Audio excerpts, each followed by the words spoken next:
Hi guys, here I am back with the last set of sounds and words, and as I have said in the previous videos that I'm assuming you have reviewed the last whatever letters and words we have done till date, and today we are going to see the next set of sounds, and after that we are going to learn how to introduce yourself in Spanish. And let's just start, right? Okay, so the next letter we have with us, U. The sound is U. I have written one example, uvas. Uvas meaning grapes. Okay, uvas, grapes. I beg my pardon for the not so beautiful drawing, but yeah, I can just, in between I can draw something, and you can just, it helps you to understand the word better sometimes, right? So it's just like that. Okay, next we have V. In English we call it V, pero en español, but in Spanish, pero is but, right? We just learned it in the last video before this. Ube. So we call it ube.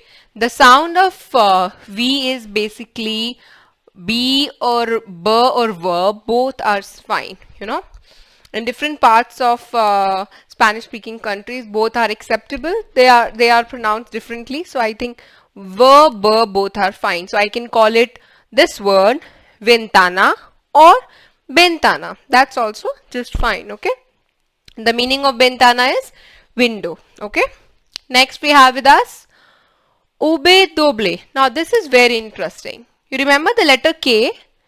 What's so special about K?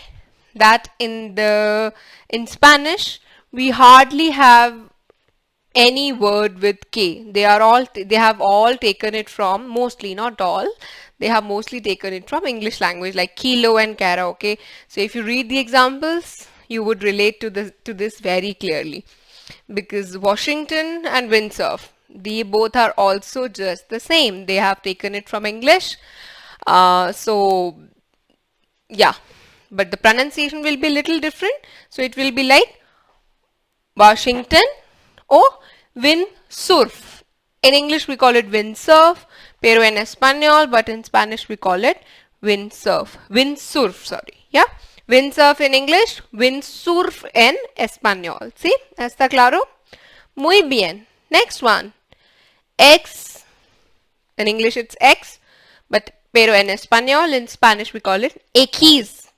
X. Okay, the sound is like h, somewhere between k and h. So for example, if I pronounce this word, which is Mexico, it will be pronounced as Mexico.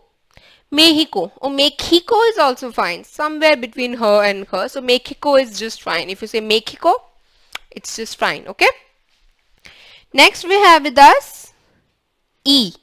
Y is in English we call it Y, pero en español the letter is Y.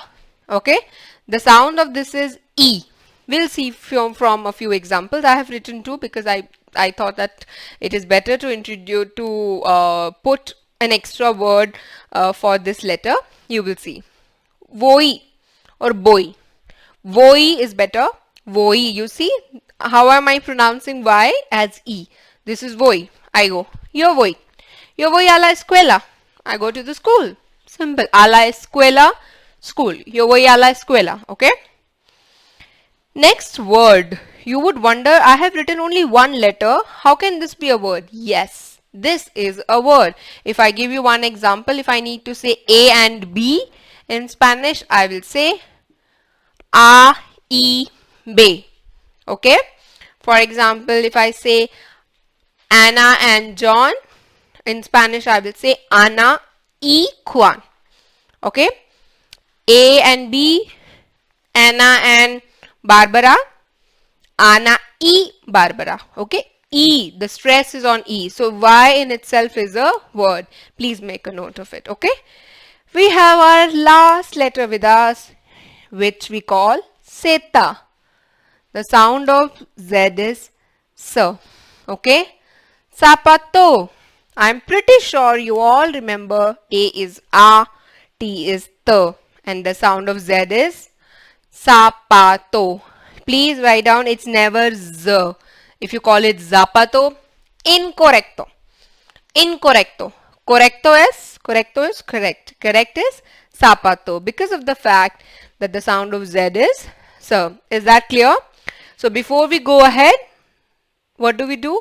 We go ahead now. What? Z is just the last one. I'm going to just write 2 lines about myself, and we will read it together and we'll try to understand what does it mean. But what do we do? Revision and reviewing of the concept learn is something very important in all the languages, right? So let's begin with the revision of the same list. We have with us uvas, ventana, Washington, windsurf, Mexico, voy y zapato. Muy bien, excelente. So here it was the all Spanish alphabet. So if you review most important ones, if I just enlist it over here, the double L sound is here, right? And the sound of Z is sir, right? And we have a few more. Which ones are few more? If you remember, yes, we have with us GU is key sound, right? And GE is K, GI is key, right? So there are a few. Most important ones are these all only.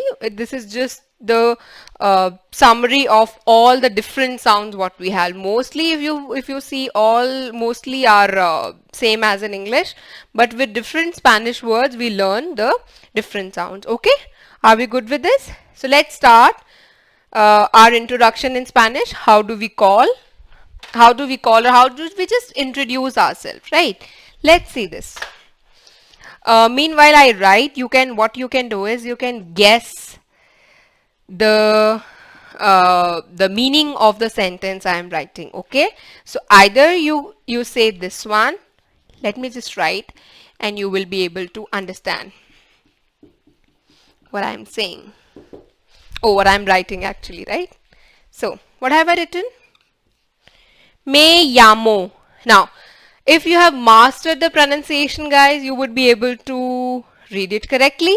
The sound of double L is here. Me llamo Nidhi. Okay, I call myself Nidhi. It's a literal translation, but if you introduce yourself like my name is Nidhi, it's just the same. Me llamo Nidhi. Okay, same way of saying the same thing is you can use this sentence also. Mi nombre es Nidhi. My name is Nidhi. While me llamo Nidhi means, if you call it literally, it will be I call myself. This is my introduction. My name is Nidhi. Okay. Second sentence I am writing. Bibo and India. Bibo and India. I live in India. If you want to introduce yourself, you can actually say the same thing. Vivo in India. What do you think? N is in, okay? Vivo is I live in India. So my name is Nidhi. Me llamo Nidhi. Vivo and India. Last one, I can write it over here only. What do I write? I can write that my profession.